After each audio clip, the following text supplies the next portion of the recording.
పడిపోతున్నారు. పక్షులు వచ్చి మింగేస్తున్నారు. ఆ పక్షులు అంటే ఎవరు? సైతాన్ లాగా వారికి గుంజి తీసుకుపోతున్నారు. అరే మన దేవుడు వేరే, ఈ దేవుడు వేరు, ఆ దేవుడు. ఈ దేవుడు కాదు, ఇది ఓన్లీ మార్గం. ఒక్కటే దేవుడు. దేవునికి స్తోత్రం, హల్లెలూయా. ఆయన మనకి మార్గం చూపిస్తున్నారు. పరలోక రాజ్యానికి ఆయన దేవుడు తీసుకుపోతున్నారు. కాబట్టి మన ఏ దారి కావాలి? దేవుడు జబర్దస్తి ఎవరికి చెప్పడు. మన కూడా దేవుని దగ్గర రండి, మీరు నమ్మండి, ఇది చేయండి మనం చెప్పాలి అవసరం లేదు. మనం ఏం చేయాలి? మార్గం చూపించాలి. మీరు ఈ మార్గంకి నడుస్తే దేవుని పరలోక రాజ్యం ఉంటది.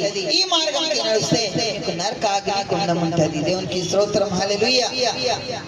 దానికి ఎవరికి అభ్యంతరం ఉంటే వాళ్ళు ఏ దారికి పోవచ్చు, అభ్యంతరం లేకుంటే దేవుని దారికి రావచ్చు.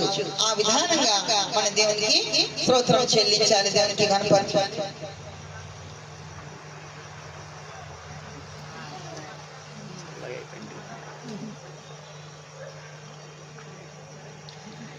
परमेश्वर के राज्य के अधिकारी नहीं हो सकते और ना नाशवान अविनाशी का अधिकारी हो सकता है. ఇప్పుడు నశ్వర శరీరం దేవుని రాజ్యానికి మన అధికారి కావాలంటే మనం కూడా ఏం చేయాలి?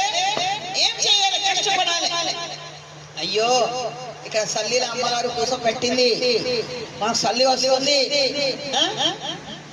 ఏదైనా అయితే జ్వరం వస్తే యేసు నామములో జ్వరం సాతాన పో, సారది జలుబు పో, ఏదైనా రోగం ఉంటే పో, ఏదైనా ప్రాబ్లం, షుగర్, బీపీ, ఏంటంటే ప్రాబ్లం ఉంటే యేసు నామములో పో అంటే పోతుంది. దేవునికి స్తోత్రం, హల్లెలూయా.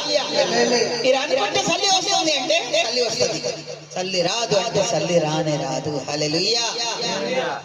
ఎందుకంటే నేను కార్తీక మాసంలో 3 గంటలకి లేచి ఇక్కడ ఏం చల్లి లేదు, అక్కడ మా నార్త్ సైడ్ ఎంత చల్లి అది నీల్ ఐస్ అయిపోతుంది, నల్ల రాదు, అట్లాంటి అయిపోతుంది, గట్టిగా అయిపోతుంది అంత చల్లి. అటువంటి పరిస్థితిలా అది నది స్నానం చేసి అన్ని విగ్రహాలకి పూజ చేసి అప్పుడు స్నానం చేసి ఇంటికి వచ్చి అప్పుడు నేను స్కూల్కి పోయేదాన్ని. దేవునికి స్తోత్రం, హల్లెలూయా. మాత్రం దేవుడు నాకు నిత్యమైన దారి చూపించింది. ఒకసారి చెప్పండి, హల్లెలూయా. నిత్యమైన మార్గం చూపించింది, హల్లెలూయా. నాకు తెలియకుండా, దారి తెలియకుండా నేను అన్ని పాపాలు చేసిన. ఆ పాపాలు శాపాల రూపంలో వచ్చి రకరకాల నాకు శోధన వచ్చి 5 ఆపరేషన్ అయిపోయింది. ఈ విధానంగా ఇది అన్ని శోధన, వేదన, బాధకి ఇంతకు ముందు అది క్యాషియో వాయించిన షామిల్ బ్రదర్